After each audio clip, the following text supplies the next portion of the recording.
لا الہ الا اللہ کا واقعہ۔ اسلام کی تاریخ میں لا الہ الا اللہ کی اہمیت اور فضیلت کا بیان مختلف واقعات میں ملتا ہے۔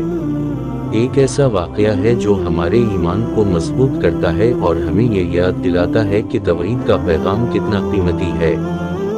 یہ واقعہ ایک صحابی حضرت معاذ بن جبل رضی اللہ عنہ کے بارے میں ہے۔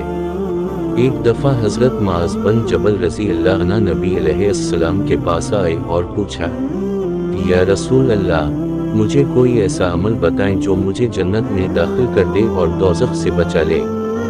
نبی علیہ السلام فرمایا، تم نے بہت بڑا سوال کیا ہے، لیکن یہ عمل آسان بھی ہے ان لوگوں کے لیے جنہیں اللہ آسان کرے۔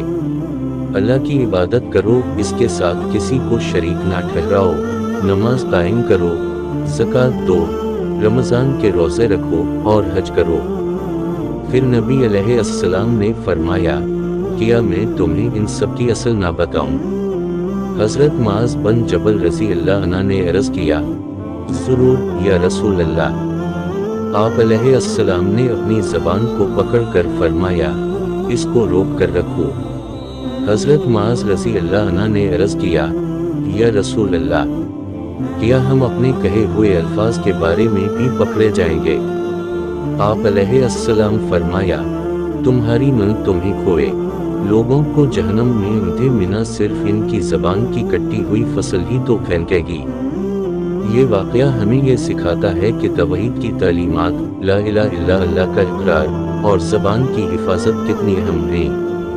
لا الہ الا اللہ کا ورد اور اس کی حقیقت کو دل سے ماننا اور زبان سے ادا کرنا ہمیں نہ صرف دنیاوی مشکلات سے نجات دلائے گا بلکہ آخرت میں بھی کامیابی کی ضمانت بنے گا۔ یہ کلمات نہ صرف ہمارے ایمان کی بنیاد ہیں بلکہ ہمارے روزمرہ کے اعمال اور کردار کو بھی درست کرنے کا ذریعہ ہیں۔ اس لیے ہمیں ہمیشہ لا الہ الا اللہ کو یاد رکھنا چاہیے اور اپنے عمل اور کردار سے اس کا عملی مظاہرہ کرنا چاہیے۔